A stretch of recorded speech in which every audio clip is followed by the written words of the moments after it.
అందరికీ ఈరోజు మనం చేపల పులుసు చేసుకోబోతున్నాం. దానికి ఫిష్ని ఉప్పు కారం పసుపు వేసి మ్యారినేట్ చేసుకోవాలి. అంతలోపల మిక్సీ గిన్నెలో అల్లం వెల్లుల్లి దాల్చిన చెక్క ఇలాచీ లవంగాలు ఆనియన్స్ కాజు వేసుకుని మిక్సీ పట్టుకోవాలి. నీళ్ళు వేసుకుని మిక్సీ పట్టుకోవాలి. తర్వాత కడాయిలో ఆయిల్ చాలా ఎక్కువ ఆయిల్ వేసుకోవాలి, అంటే 6 స్పూన్స్ అలా.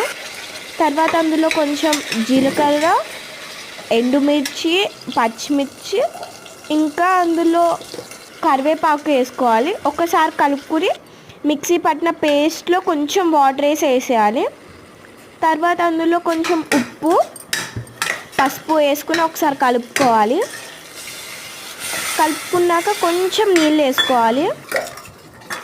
కొంచెం నీళ్ళు వేసుకున్నాక కారం వేసుకోవాలి. కారం వేసుకుని ఒకసారి కలుపుకోవాలి. కారం వేసి కలిపాక మనం చింతపండు నానబెట్టుకుని ఉంటుంది కదా, అది వేసేయాలి. దాంతోపాటు కొంచెం నీళ్ళు ఎక్స్ట్రాగానే వేయాలి, సో పులుసు బాగుంటుంది. తర్వాత అందులో చేప ముక్కలు వేసేయాలి. చేప ముక్కలు వేసాక నీళ్ళు ఉడుకుతుంది అని తెలిసాక మూత పెట్టేయాలి. మూత కంప్లీట్గా పెట్టకూడదు, కొంచెం గ్యాప్ ఉంచాలి. అంతే, అయిపోయాక పైన కొంచెం కొత్తిమీర వేసుకోవాలి. ఎలా ఉందండి మా చేపల పులుసు? ఇంత చెప్పాను కాబట్టి నాకు లైక్ సబ్స్క్రైబ్ చేసుకోండి. Okay bye.